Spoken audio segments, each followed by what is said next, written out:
Don't want a belly hanging out or anything. I don't. Chest hanging out there. We'll do one You at go a time. first. Or do you want me to just go through? Just do one and then. One each? You know. See what that's like. Right. When do you feel you went through the most personal development in the last 5 years?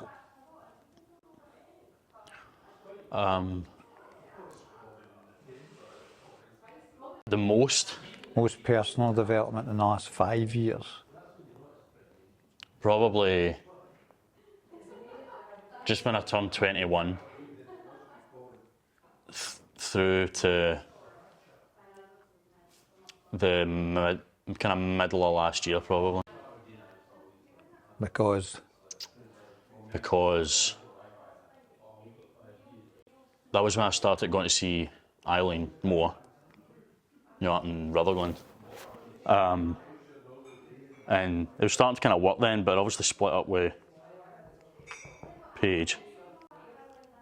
And it kind of threw me into, so it was like a kind of dependent thing there, like with her and I, you know, in that relationship, having gone for nearly 5 years and then gone to just me, myself. yeah.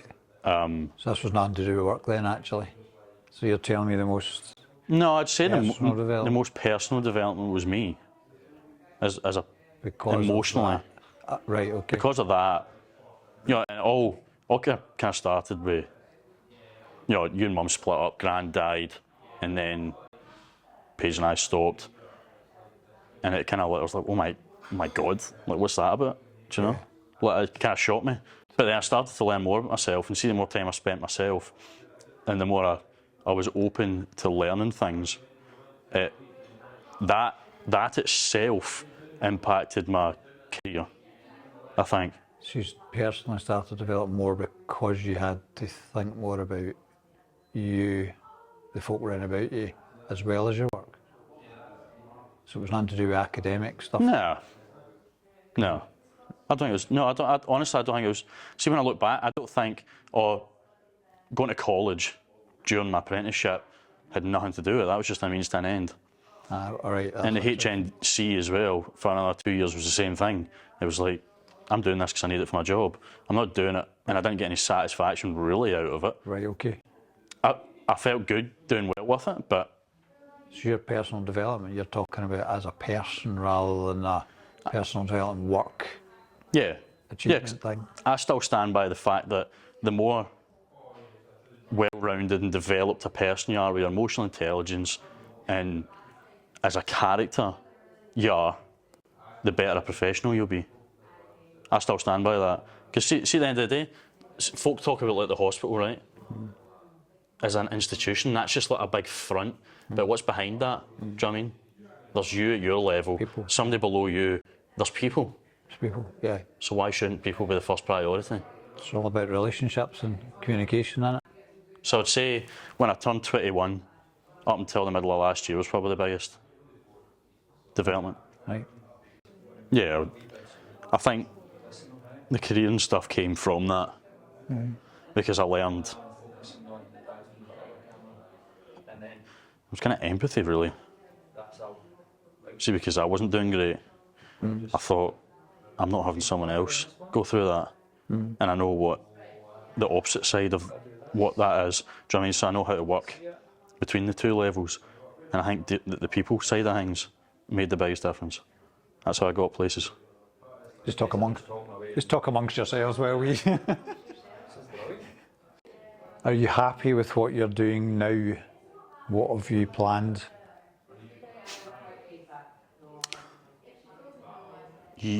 Yes.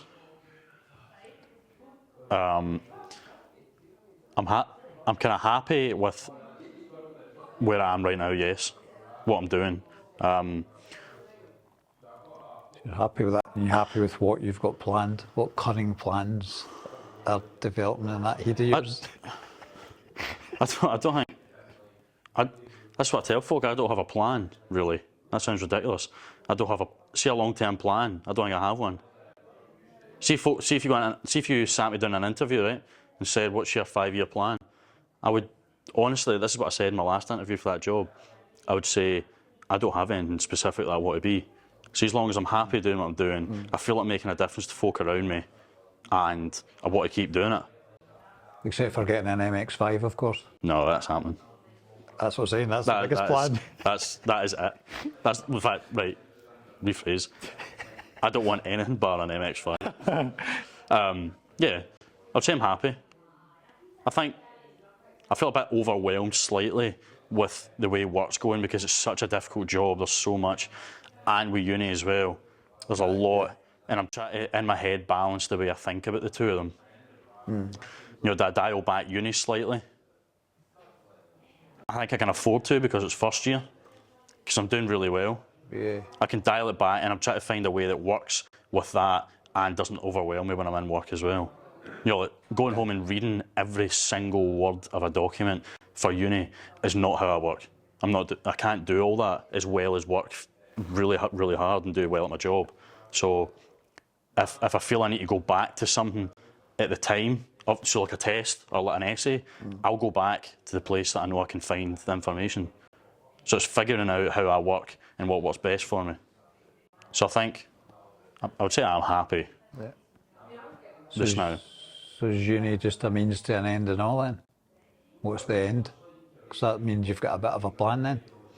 I don't think I'm in two minds. I think it's a means to an end because it gets me a bit of paper and it opens doors. Right. That's a fact. Because I want to keep climbing up whatever ladder there is in front of me, right? That's a plan. That's just what I want to do. But I'm also now seeing it as something that's actually useful. Like I want to learn stuff in it because that makes me a better person. And I know that affects my life as a whole, especially professionally. Right, next one. Ooh. When have you felt most worried about your future?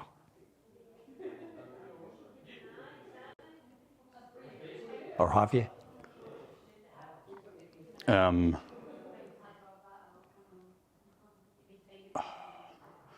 I think that's a hard one. There's probably two occasions where it was either when I was in school in sixth year, I didn't know what I wanted to do. Really, I was doing woodwork, I was doing music, and like stuff that I know would just give me a break. You were dossing about. Yeah, I was farting about. But then I actually started to think, oh no, like I really don't know what I want to do. I didn't know about apprenticeships and stuff. I want to work with my hands was what I thought, because that's what I liked doing at the time. So I was worried then because I didn't know what would come at the end of sixth year. You see, because there's that deadline, that's what scared me. Yeah, right, okay. And it's as if it was like the end of time. Do you know what I mean? That's the kind of narrative that it puts on you. So that worried me. But then I would say, when I went completely independent from like, splitting up that relationship and having to not fend for myself, I don't mean that towards you, I mean as an adult, becoming an adult and fending for yourself and doing quite a lot, you know, through work and everything. I was quite scared then. Not scared, but worried. Because I thought, you know, how can I work this out myself? Because you have to. Yeah. There's only certain things that you can work out for yourself. You can get advice from, you know, like your parents or friends or like mentors and stuff, but there's so much that you have to do yourself. And I was worried then. Those two occasions. Yeah. So that's nothing to do with academia or learning or anything else. It's actually about you as a person, and surviving emotional maturity and stuff, isn't it? Yeah. That's not something they think about at school, sure it's not. No. You're not ready at all, are you? No, not at all. That's what I mean. It doesn't prepare you emotionally or personally. It's only about grades. Yeah. Something wrong in that. That's what scares folk. Something's wrong, yeah. Because again, that connection between me being a successful person and doing well for myself and grades is the only link that folk see, that young folk see, until they leave and they realise actually it's not. You're making me think of lots of questions, but let's We'll keep stick going. to the intelligent questions these guys have he's given us here. Right. Kind of continues on a bit, I suppose, but what did you need to help you move forward in life? You've kind of said a wee bit. What do I need, or what did I need? What did you need to help you move forward in life? Depends at what bit, probably, but. I would say it's still the same, to an extent. Right. I would say purpose. I need a purpose. I need to know what I'm working for, what I'm fighting for, and reassurance that I'm doing it right, or somebody thinks I'm doing it right. Yeah. Because I think maybe if someone has the same vision or same goal, same purpose, and I'm working at the same thing, and they say, "Well done, you're doing really well, you're helping out with that purpose," or whatever it is, I think that's what reassures me. It's not like a trivial "well done." You're doing good. I think. What did you need to help you move forward in life? So the word that keeps coming into my head is actually happiness or joy. Yeah. You struggled with that. So you, on page and all the rest of it, you really struggled. Yeah. I would call you something, but I won't because we're getting filmed, but you were a miserable Yeah, I know. get. I know. That's a shame. That was hard to watch. I know. Right, move on. Yeah. Oof, jeez, oh. Right, what do you want from life? I hope you're not asking me the same questions, by the way. Hope I am. What do you want from life?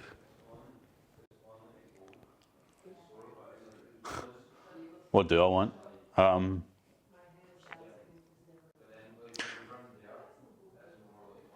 I would say we kind of spoke about it earlier in the car. See Papa Mick. He's the first example that comes to my head. I want, say, a legacy, right? That's quite a big, dramatic word. But I want everything I do. I want it to benefit me and to make me happy. That's number one. Right, okay. Or else you can't do anything else. And I want other folk to say, Callum's really made a difference to my life. Right, okay. And I want folk to look at things and say, Callum made that apprenticeship programme, or Callum done something, and that's helped hundreds of apprentices. I want that. Yeah. I want folk to look back and say, he was that's the name behind, that's the reason that that we've done well. I think you did that. I think that was one of the things I was most proud of you in apprenticeship, is the difference you made to lots of folk round about, and your work ethos and your just can-do attitude. And it was, you just always looked for something else to do or make better, and not always for yourself either. It was for other folk. Yeah, I think. From a learning point of view. Yeah, I think there's two ways of that. There's one. There's a selfish side to it, but you don't get anywhere without being selfish to an extent.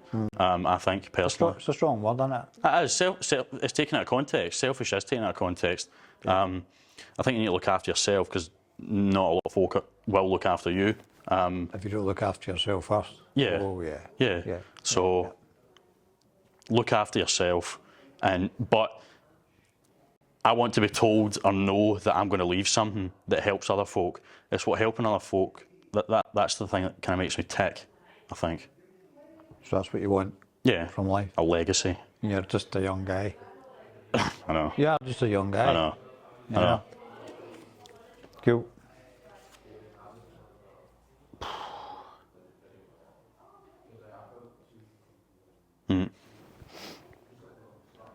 Okay, what makes me, what about me makes you the proudest, and why? So what about me makes you the proudest, and why?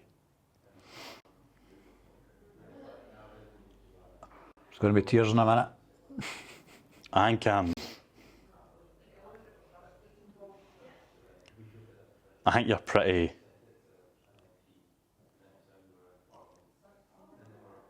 You're pretty resilient. Give me a minute.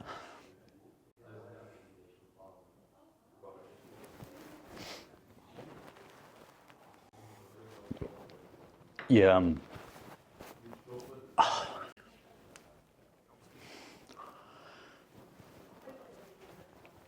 I think I've been through quite a lot. Even, not that I've been there for it all, or was conscious of it all at the time. I think you've been through a lot, and you've still done really well for yourself. I think the last couple of years or few years, you've kind of came through it and became a better person. I think not a better person, but you've learnt more about yourself. And I think anyone that has the guts to do that, as well as dealing with everything in the real world, deserves a lot of respect. So I'm proud of that. All right? Yeah. Is that the last one? Yeah. Good. Can't do any more.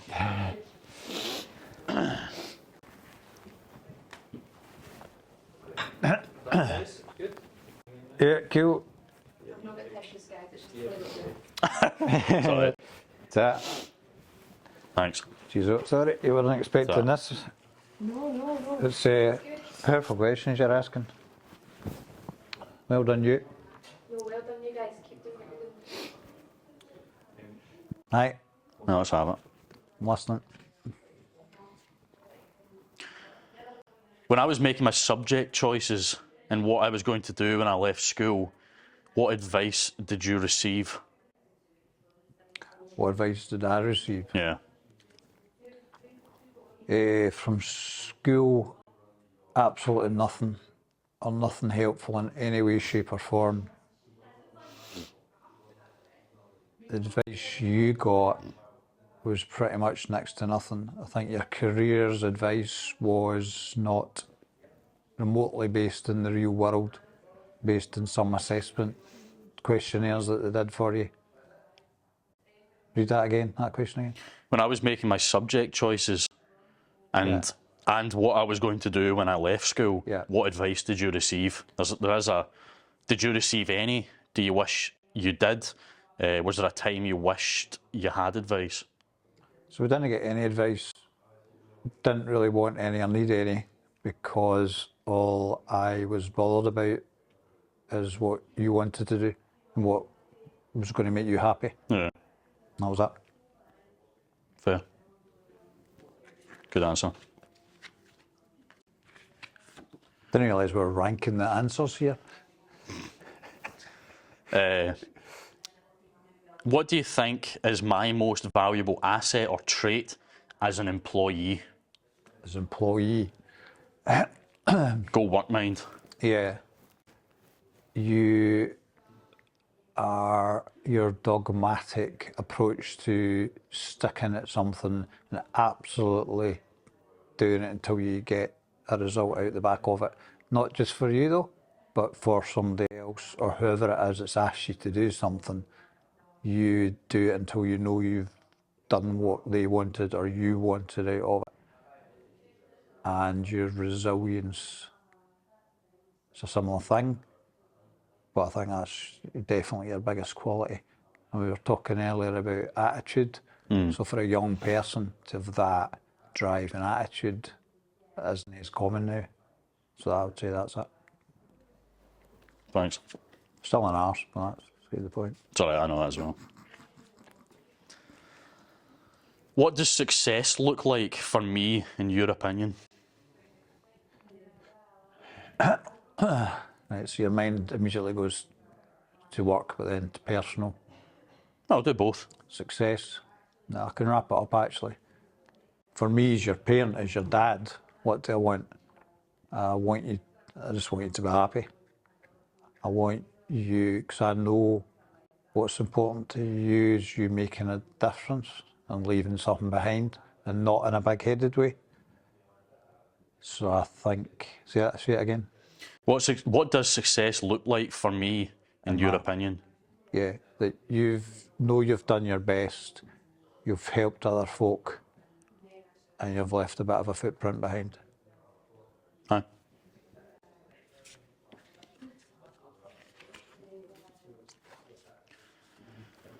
What about me makes you the proudest, and why?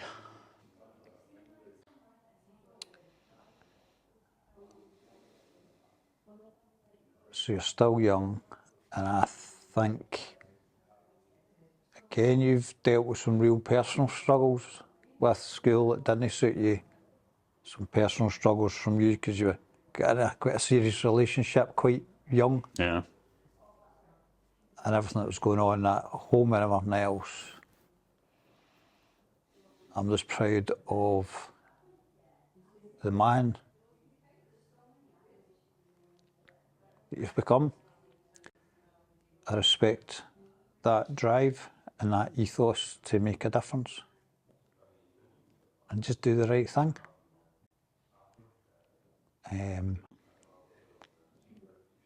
I'm really proud of you. I can't lie, I was quite surprised because you went from school and you did okay, but I don't know that's because it wasn't hitting the mark for you, you weren't that interested. Yeah. And then college and everything else, I think you're right, it was just a means to an end, so you never really raved about even college or whatever, Yeah. you were just going through a process. So what surprised me actually was your first essay that you asked me to look at, your in-depth in your academia and your ability to articulate yourself so intelligently to make your points and your arguments actually really surprised me. So I'm really proud of who you are as a person, and I hope you spend more time making yourself happy now. But really proud of what you've done with your work, the extra stuff you do at work. It's not just about work, it's about this stuff, it's about everything else. You throw yourself 100% into it. And slightly surprised, I didn't think you were that clever. So, but you really surprised me. Much more academic writing than me. So I'm really proud of all of that. Why did it surprise you? What did you think before? Because I didn't think you had the concentration to take your... I knew you were clever, Yeah. but there's clever and there's academia, and I wasn't sure academia interested you at all. Yeah. And I'm not sure it still does, but really proud of how you've applied it, and you've got a real intelligence in how you debate things. I know you could always tell a story while the rest of us fell asleep. That was always your special skill. Yeah. And your attention to detail. But I think you've used that in a really clever way, but you don't come across as if No, arrogant. I'm really clever and arrogant and stuff. And I think that'll really go a long way. And I think it'll actually inspire folk above you, older than you, and it'll definitely inspire younger folk. I think you need to get out and tell that bit of story. That's what I want. I think that's it. There's one more. That's it. Good. How's that for guinea pigs? Good questions. They were great questions. Uh-huh. Is it okay? Yeah. Uh-huh. Enjoy it? Is that a wee minute? I did actually. I did enjoy it. Yeah. We'll give you a wee minute. Right, I'm going It's like half an hour. We'll go inside for a sec. I'll de-set more stuff. Cool. It's good. I